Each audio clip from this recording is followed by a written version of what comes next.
Selamat pagi, selamat siang, selamat sore, selamat malam, Pak Pilu.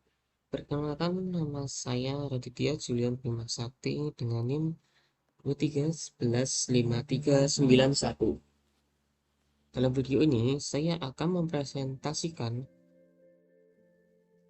hasil analisa saya untuk studi kasus Smart Office.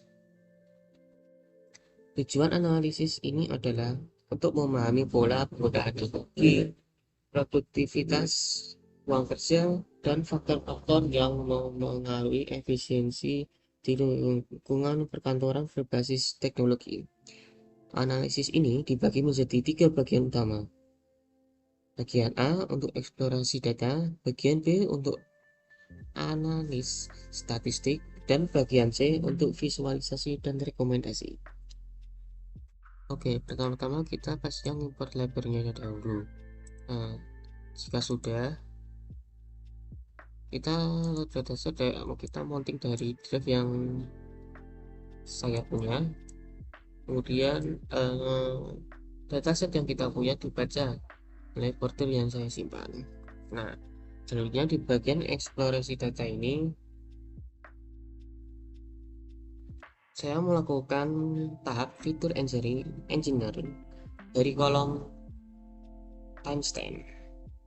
Pertama, saya konversi ini timestamp ke format datetime, lalu menginstal informasi waktu menjadi beberapa kolom baru, yaitu date untuk tanggal, D untuk hari, H untuk jam, dan time period ini untuk kategori waktu dari pagi, siang, sore. Di sini saya akan menampilkan 5 data pertama yang ada di dalam dataset ini. Dan dataset ini memiliki 30 baris data dengan 9 kolom. Semua data ini lengkap tanpa missing value. Tipe datanya sesuai, timestamp sebagai datetime, occupancy, dan light sebagai integer, dan temperatur sebagai float. Sekarang kita masuk ke bagian A, visualisasi tren kehadiran.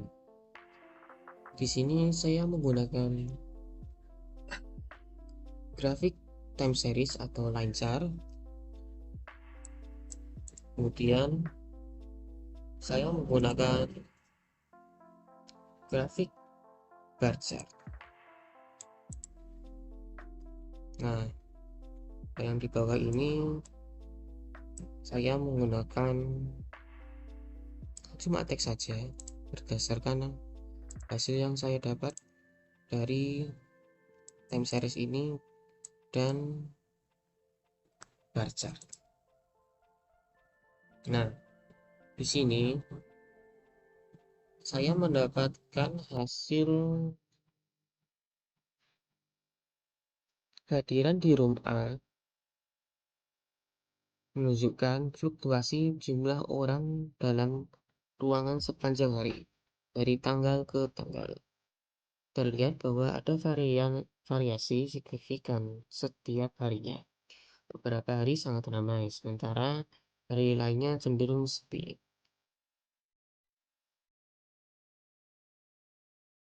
Kemudian di analisis rata-rata kehadiran per jam ini,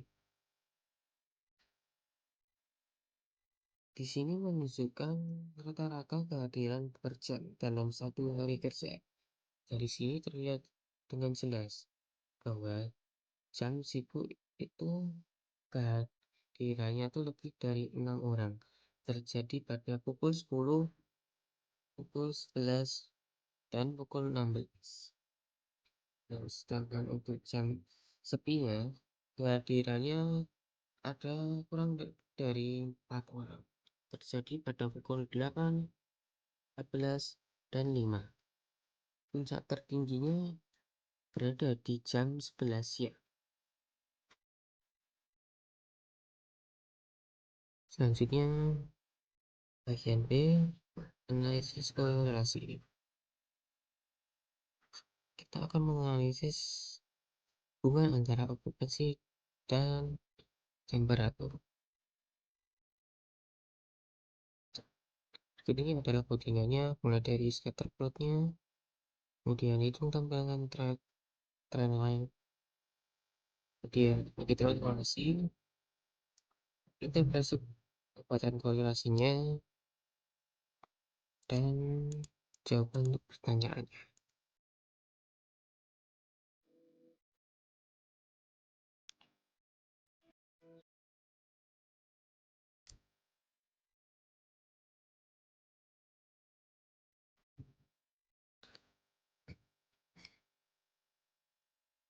Di sini kita lihat scatter plot dengan sumbu X adalah jumlah orang dan sumbu Y adalah suhu. Garis trennya naik ke atas. Ya, secara visual sudah mengindikasikan adanya hubungan positif. Saya menguji kekuatan hubungan ini dengan dua metode.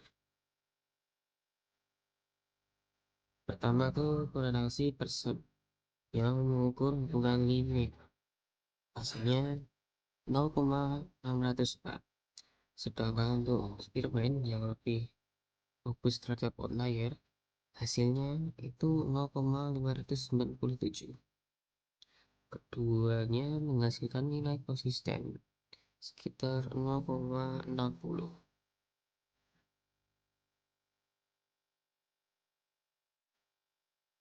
Untuk interpretasi korelasinya, person dan Spearman mendapatkan nilai sedang, yaitu sekitar 0,30 hingga 0,59. Kenapa 0,60 ini bisa dikatakan sedang? Karena nilai 0,60 ini berada di batas bawah kategori kuat. Namun dalam konteks praktis sering diinterpretasikan sebagai hubungan positif yang sedang hingga kuat. Sekarang kita masuk ke bagian C, rekomendasi efisiensi energi. Dari hasil analisis asing ditemukan beberapa insight penting seperti pertama, total periodenya ada 5, di mana suhu ruangannya melebihi 26 derajat Celcius. Periode ini terjadi pada jam 11, 12, dan jam 4 sore. Ini menunjukkan beban panas tertinggi terjadi di tengah hari.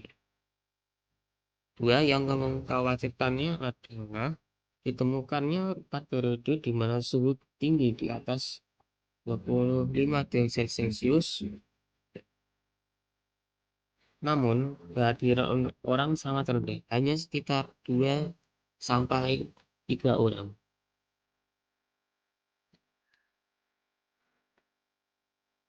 Contohnya pada tanggal 2 Maret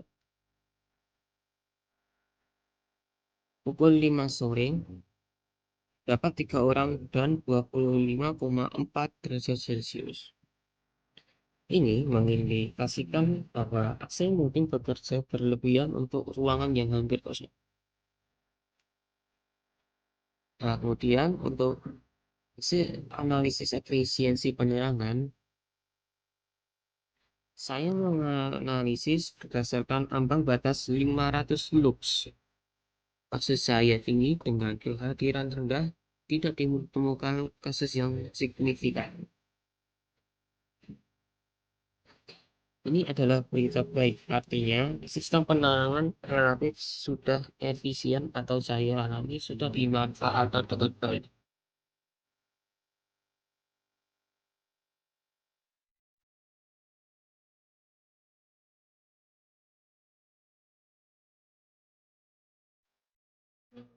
Kemudian yang terakhir ini adalah rekomendasi efisiensi energi berbasis data berdasarkan penggunaan AC, penerangan, dan sistem integrasi.